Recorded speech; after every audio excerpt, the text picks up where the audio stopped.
The year 2026 was very difficult. The world faced many big problems, and it felt like global collapse was near. Because of this, leaders from 7 powerful countries met in France. The town was Evian-les-Bains, a very beautiful place on Lake Geneva. From June 15th to 17th, Canada, France, Germany, Italy, Japan, the United Kingdom, and the United States gathered. The European Union also joined them. These world leaders came together because a new, dangerous war had started in the Middle East. Also, the long war in Ukraine was still going on, and the world's money systems were very unstable. Security for the summit was extremely tight. Many armed guards and police were everywhere. This was necessary because global tensions were high. Only months before, in late January, President Donald Trump sent many warships close to Iran. This act made the situation in the Middle East much more dangerous. People around the world worried about a full military escalation of the conflict. The world watched this region with great fear and uncertainty. The leaders took their seats at a large, grand table by the lakeside. The mood was serious, filled with heavy worry. They needed to find ways to bring peace and to fix the global economy. But a new problem quickly arose. President Trump made a sudden and unexpected reversal on an important agreement about the Chagos Islands. This decision caused a tense debate. Countries discussed who should control the islands and what was the right military strategy. This disagreement showed that old friendships between countries were fracturing. Trust was becoming very thin. The weight of all these crises was clear. Each leader felt the pressure. As they prepared for the first official speech of the summit, something urgent happened. A security guard rushed into the meeting room. He carried a highly restricted intelligence folder. With a serious face, he quickly gave it to the French president. The president opened the folder. His expression changed to one of shock and concern. The message inside warned that a devastating attack had just occurred somewhere. This terrible news threatened to tear the entire summit apart, even before the first formal speech had been given. The silence in the room became ominous. 2. The shadow of war. The new war in the Middle East brought great suffering. It began in February 2026. Israel and the United States started many attacks against Iran. They said these attacks were to change Iran's government and stop its nuclear plans. The strikes killed Iran's supreme leader, Ali Khamenei, and another important person, Ali Larijani. Iran quickly fought back, attacking Israel, U.S. military bases, and military places in other Arab countries. British bases were also hit. This war caused much pain and damage. Many people died or were hurt. One report said over 650 people were killed in Iran, and more than 2,000 were wounded. The conflict damaged Iran, Lebanon, Israel, and other Gulf states badly. Millions of people had to leave their homes. In Lebanon, over 1 million people were asked to leave southern areas by Israel. By early April, the intense fighting became calmer but did not fully stop. A temporary ceasefire was put in place on April 8. Pakistan helped to arrange these talks between the warring sides. People whispered about secret talks and what compromises were made to get them to the table. Nobody knew the full cost of this quiet diplomacy. The war also spread to other places. In Lebanon, fighting between Israel and Hezbollah, a group backed by Iran, got worse. This made things very difficult for normal people. Also, major shipping routes for oil were closed or became unsafe. The Strait of Hormuz, a key path for the world's oil ships, was especially affected. Many mines made it dangerous for vessels to pass. This damaged the global economy. The G7 leaders at the summit had just heard about a possible peace deal, but then new troubling news came. A huge, unexplained explosion happened at a very important oil facility in the region. It was not clear why it happened or who was behind it. This news made the leaders stop their talks. They wondered if the fragile ceasefire had already been broken. Was the tentative peace already over? The escalation of violence was a real threat again. A surprise peace deal. President Donald Trump made a big announcement just before the G7 summit in Evian. He said that the United States and Iran had agreed on a framework for peace. This deal would end the recent war between them. The news surprised many people around the world. Global markets reacted quickly and strongly. Oil prices dropped by 4% right away, which was seen as a positive sign for many countries' economies. However, not everyone was pleased or confident.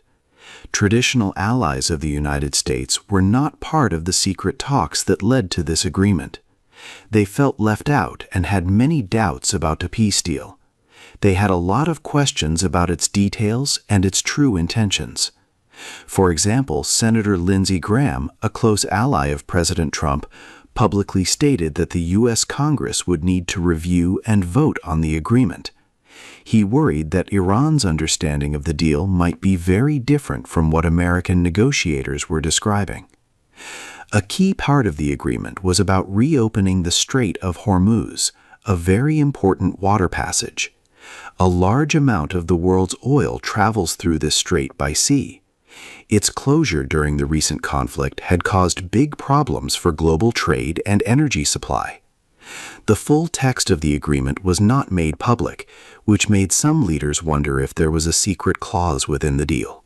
They asked if this agreement was a genuine path to lasting peace, or if it was a clever strategic trap for other nations. During the summit meetings, President Trump spoke with great confidence about the New Deal. He presented it as a historic chance to stop Iran from getting nuclear weapons and to improve stability in the Middle East. But behind the scenes, the other 6 G7 leaders felt a quiet anxiety. They knew the agreement was only tentative, meaning it was not final and could easily change or fall apart. There were also serious concerns about Israel's reaction. Israel was a major country involved in the larger conflict, but was not part of this specific U.S.-Iran agreement. Iran had reportedly made stopping the fighting in Lebanon, where Israel was battling Hezbollah, a condition of the deal. However, Israel's defense minister publicly cast doubt on whether Israel would cooperate, or if Washington could even ensure Israel's cooperation with such terms. Later, during a live press conference that was broadcast worldwide, an Allied leader publicly refused to endorse the deal. This public disagreement immediately cracked the G7's appearance of unity wide open. 4. Ukraine looks for help. President Volodymyr Zelensky arrived at the Evian summit with a clear and urgent message. He wanted the G7 leaders to remember the ongoing war in Ukraine, now in its 5th year. He spoke strongly, asking them not to let the recent Middle East conflict distract them from Europe's fight. He demanded that the world's most powerful nations not forget the people of Ukraine who were fighting for their freedom. The G7 leaders listened carefully and showed strong unity in their support. They promised to help Ukraine keep its freedom, its right to rule itself, and its land. The group made big promises during a special session about building peace and security for Ukraine and Europe.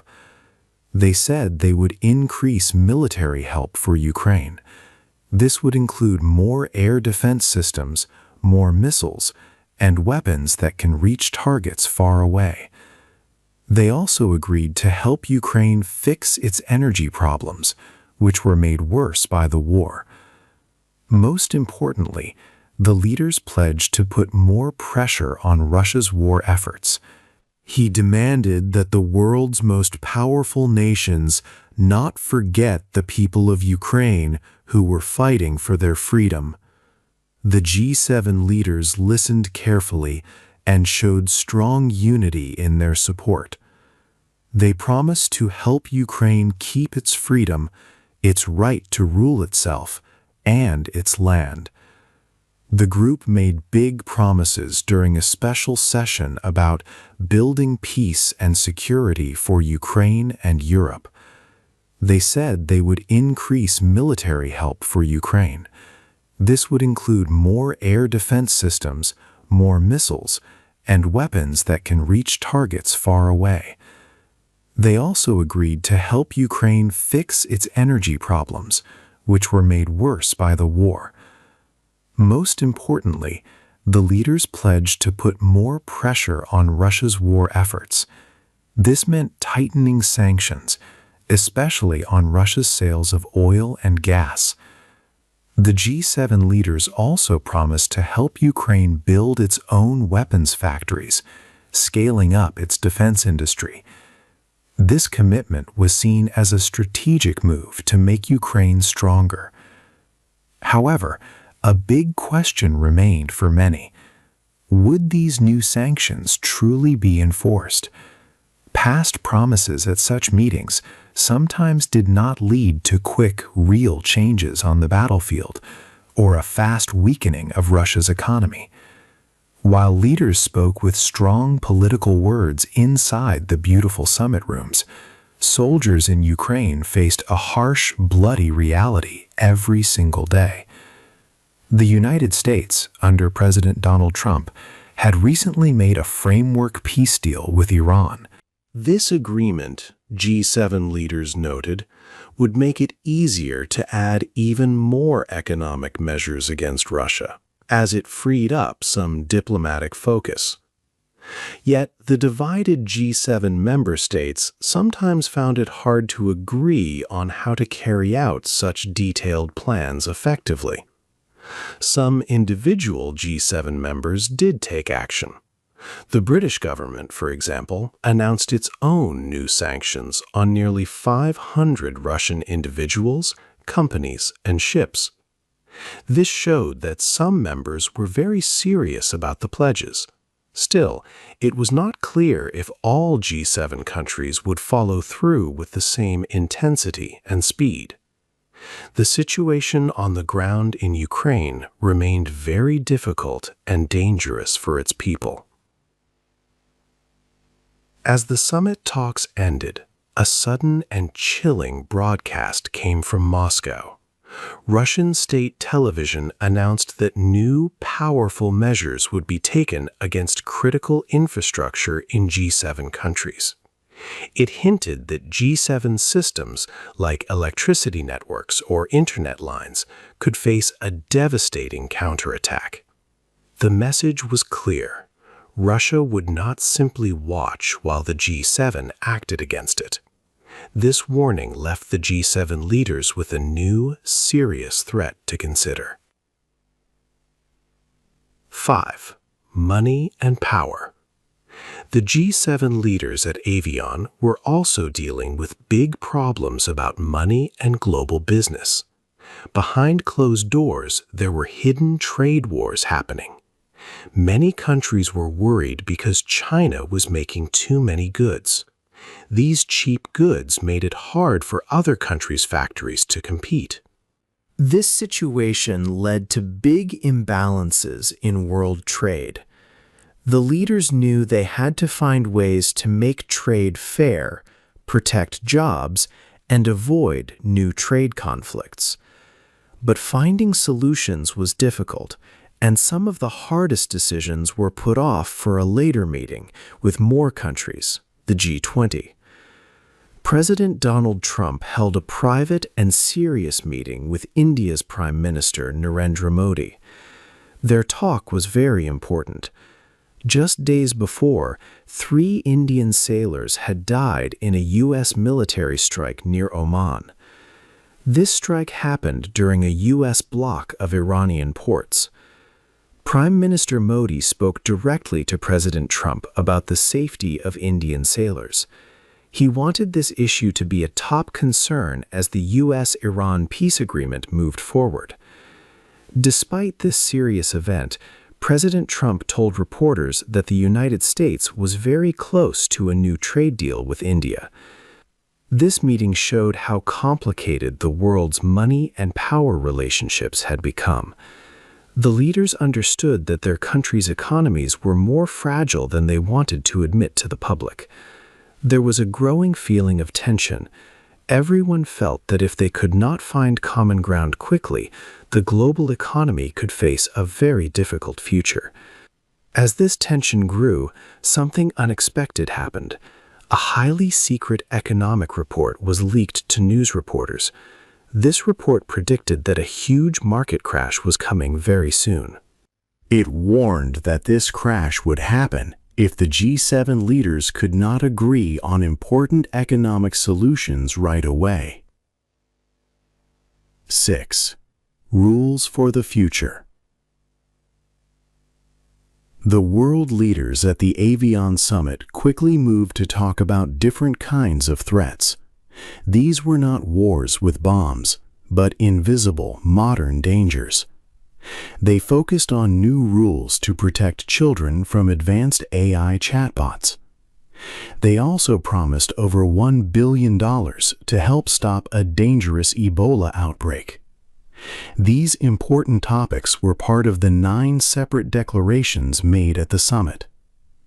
These soft issues, like health and technology, held true life-or-death power over everyday citizens, even if they seemed less dramatic than military conflicts. One key declaration was about making a safer digital space for young people.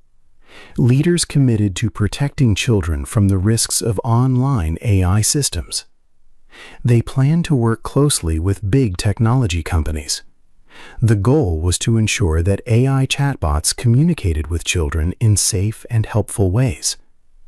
This step showed how important governments felt it was to control new, powerful technologies. Another major point was the urgent pledge of more than $1 billion. This money was meant to fight the Ebola outbreak, a deadly disease spreading quickly. This commitment was made in line with the United Nations efforts to stop the Bundibugyo strain of the virus. The leaders also agreed to share information and work together on fighting serious diseases like cancer, especially those affecting children. The discussion also covered critical minerals. These materials are vital for making electronics and clean energy technology. Many countries have a high dependency on just a few suppliers for these essential resources. The G7 leaders agreed it was important to work together to lessen this dependency. They wanted to ensure no single country had too much control over the supply chains. However, it was not clear if these new agreements could truly break existing foreign monopolies and create a fairer market. There was a growing sense of worry among the leaders. They saw how fast technology was changing and how quickly new diseases could appear. Government rules and regulations were struggling to keep up. This made it harder to protect people and manage global risks effectively. Suddenly, in the middle of the important AI safety presentation, the summit's own secure digital network had a problem. A mysterious cyber intrusion hit their systems, stopping the meeting. Across Lake Geneva in the city of Geneva, Switzerland, a different kind of meeting was happening. On June 14th, the day before the G7 leaders started their talks, about 20,000 people gathered. They came to protest against the rich country's leaders. Many walked peacefully under the sun, holding flags for Palestine and signs about climate change. They chanted against big businesses and military groups. But soon, parts of the large demonstration turned violent. About 600 people, known as Black Bloc militants, were among the marchers. These people often want to cause trouble. Soon, cars were set on fire in the streets. The windows of banks were smashed. Police used tear gas and powerful water cannons to push back the angry crowd. The air quickly filled with smoke and gas. This chaotic scene brought back bad memories of 2003. Back then, similar protests in Geneva also turned very violent during another G8 summit. Authorities had worked hard to prevent a repeat, but they were only partly successful. The protesters made it clear they opposed what they saw as the G7's responsibility for wars and unfair economic situations across the globe. A spokesperson for the protest groups said they greatly worried about the policies of President Donald Trump and other G7 leaders, saying these leaders were fighting, making war all over the place. Meanwhile, just across the lake, the leaders at the Evian summit continued their important discussions in serene and guarded luxury. They talked about solving big global problems, far from the smoke and shouting outside. Yet whispers had begun about an unknown, highly organized group within the protest. This group seemed to have special knowledge of the summit's security layout and how the guards were placed. It made some wonder if the protests were more than just angry citizens. The contrast was striking. Calm, quiet talks inside the secure summit complex, and fires burning with tear gas filling the streets just a short drive away. This growing tension built throughout the day, making the pressure on the world leaders even greater. They knew that the eyes of the world were on their decisions, but also now on the growing chaos outside. Suddenly, a very loud, piercing sound broke the calm inside the Evian Summit complex. Security alarms began to scream, echoing through the halls. Armed guards, moving with great speed and serious faces, rushed into the meeting room. They told the world leaders that an immediate evacuation was needed. The end of the summit. The Evian Summit finally came to an end. The world leaders gathered for pictures, offering forced smiles for the cameras. Despite their public display, deep problems, like cracks, still divided them. Many important issues remained unsolved. The summit's outcomes were fragile and uncertain. The peace deal between the U.S. and Iran, announced by President Donald Trump, began to show cracks almost immediately. A planned signing ceremony was delayed, and the agreement was only partially signed in a private setting. News from Lebanon continued to report violence, even though a ceasefire was supposed to be in place. Also, the vital Strait of Hormuz, important for global oil trade, was still dangerous for ships. Many mines had to be cleared before it could be fully safe. These details made the future of the deal very uncertain. Economic challenges were also largely unaddressed. Serious talks about China's industrial overproduction and global trade imbalances were moved to a larger meeting, the G20, later in the year. This decision showed that the G7, a group of 7 wealthy nations, often finds it hard to reach full agreement on truly difficult economic matters. There was also lingering bad feeling about the Chagos Island strategy, an issue that continued to cause tension among some allies. The G7 is not a treaty organization with legal power. It is an informal club with no permanent staff or strong rules that everyone must follow. Its declarations are more like promises of what leaders hope to do rather than binding international law. This structure made the G7 seem like an old institution, struggling to keep control in a world filled with fast-moving problems and crises. The real power and focus now shifted to the next year. The United States will hold the G7 presidency in 2027. This means that President Donald Trump will again set the agenda for the next summit. His unique and sometimes surprising diplomatic style will greatly shape how the world tries to solve its most urgent problems. The future of many global issues now hangs in the balance, depending on his leadership. As the leaders left Evian, a secret document was signed in the shadows. Two rival nations, not officially part of the G7 talks, put their names on it. This hidden agreement seemed to guarantee that the next major global crisis had already begun, even before the last leader had departed. What do you think will be the biggest challenge for the next G7 summit in 2027? Hey there!